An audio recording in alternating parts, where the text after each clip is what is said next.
Sometime in August this year, these kids, mostly under 17 years of age, were arrested for participating in a peaceful protest and were charged with treason for flying the Russian flag during the protest. Whether their parents knew where their kids were going that day or what they were up to, nobody knows, but they picked them up from Kano to Abuja, leaving their parents worried. The kids all look so malnourished, with their bones very visible, even with their clothing on. They have been in detention since August, and today they were arraigned in court. When you look at this picture for the first time, you would think these are teenagers on an excursion to a federal court in Abuja. Nothing will prepare you for what you're about to hear next. All these kids, about 67 of them, all below 17 years of age, were granted bail to the tune of 10 million naira each. Now let me repeat it. The kids you see in this picture, as malnourished as they look, are expected to pay 10 million naira. That's about $6,000 each. And they're also expected to present one shorty who must be a civil servant to perfect their bail and be set free. These kids most likely do not even have basic education. They probably did not even know what they were doing while they were waving the flag. To top it all, while they were in the court, one of them collapsed, maybe due to hunger or sickness, we don't know. One of the kids was holding the kid lying on the floor and crying. Some other kids were also crying, as seen in the video recording of the incident. Another shocking thing is that after appearing in court, the kids went back to Kuje prison, not even a juvenile detention center or correctional center. These minors were sent to prison to live and struggle amongst adults who committed more serious crimes. Who can tell what they are passing through in prison? Who is watching over these young boys while they are in prison? The prison is definitely not safe for kids their age. This is a traumatic experience that kids should not be made to go through. No matter the message being passed through this decision, it is extremely punitive and leaves little room for these teenagers to reconsider and change their paths in life. These kids are not even up to 18, so why are they being sent to prison? Why are they charged with treason? Why are they detained? I believe that according to the Constitution, minors cannot be sent to jail.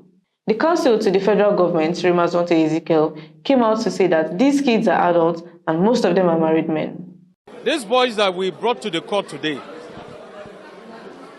all of them are adults. Most of them are married men. None of them is a minor. Some of them are university graduates. The small kids you are seeing here, they came with some of their parents to come and greet their loved ones. They are not even the real suspects standing trial in this case.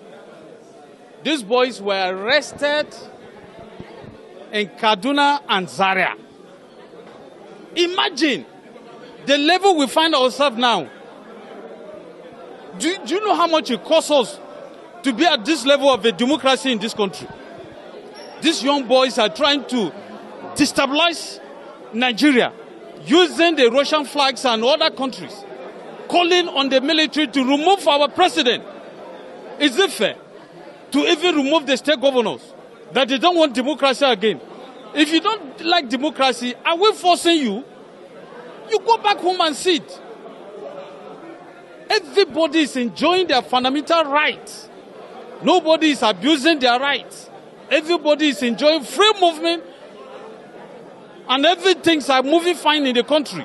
These boys only for no reason. They started protests, violent protests with the flags, foreign flags, Russian flags. Haba. Is that what we want in this country? Don't mind the Defense Council. They will always say something to tarnish the name of Nigerian police. It's not true. In my own case, we filed charge against 43 defendants. And all of them were produced to the court today. All of them are adults. Forget about what they are telling you, that they are small children, this and that. Ask the Defense Council, do they truly know the suspect they are defending? Look at the kids he's referring to. Does any of them look old enough to be married? This is the biggest joke I've heard this week. This week because the leaders always seem to come up with stupid and blatant lies every time. They don't even put effort in their lies. I guess that's because they take us for granted. So the judge, lawyers, and every other person dressed up, left their house, went to court to put kids in jail. This is really appalling and the court has to do better.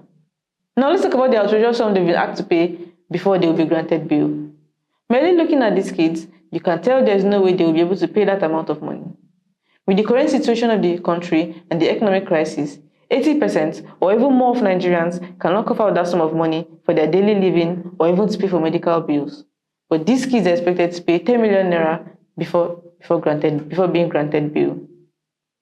Another crazy thing is that these kids are serving time in jail. But when Bobrisky was sent to prison, he was allegedly staying in a cozy apartment, chilling. Is it because they're not rich and they do not have godfathers who will put a call through to someone and tell them not to allow them to step into prison? The Abia State House of Representative member who assaulted a Bolt driver was granted bail to the tune of 500,000 naira, but minors are expected to pay 10 million naira each.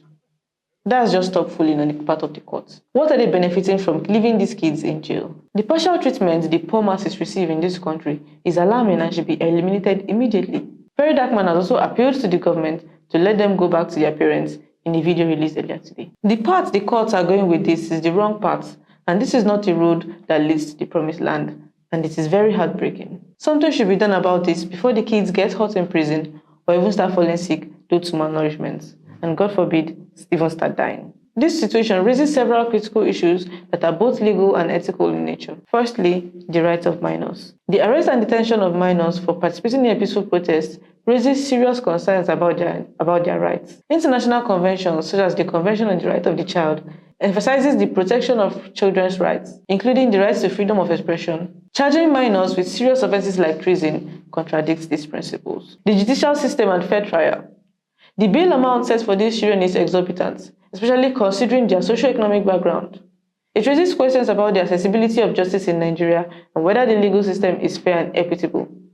The expectation for minors to have shorties who are civil servants adds another layer of difficulty, as many families may not have connections to fulfill these requirements. Third, the treatment of detainees.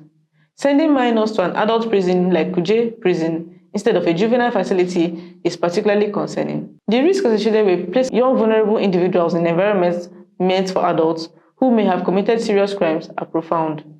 It can expose them to further trauma and negatively impact their mental and physical well-being. Fourth, the socio-economic disparities. The stark contrast between the treatment of these children and that of wealthier individuals in similar situations highlights systematic inequalities. The mention of a public figure enjoying leniency underscores the broader issue of how wealth and connections can influence legal outcomes while the poor face harsher realities. Fifth, the political implications. The charges of treason for waving a flag during a peaceful protest indicate a broader political repression. This raises concerns about the state's approach to dissent and civil liberties.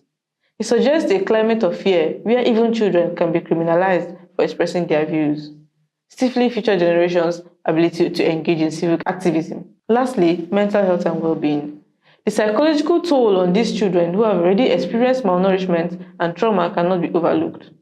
Their well-being should be a priority, and the lack of proper care in detention could lead to long-term consequences. Overall, these issues surrounding the detention of these children reflect broader systemic problems within the legal and social framework of Nigeria. Addressing these concerns requires a comprehensive approach that includes legal reform, increased protections for minors, and greater accountability for the judicial system. Advocacy and public awareness are essential to ensure the rights of all individuals, especially the most vulnerable, are upheld.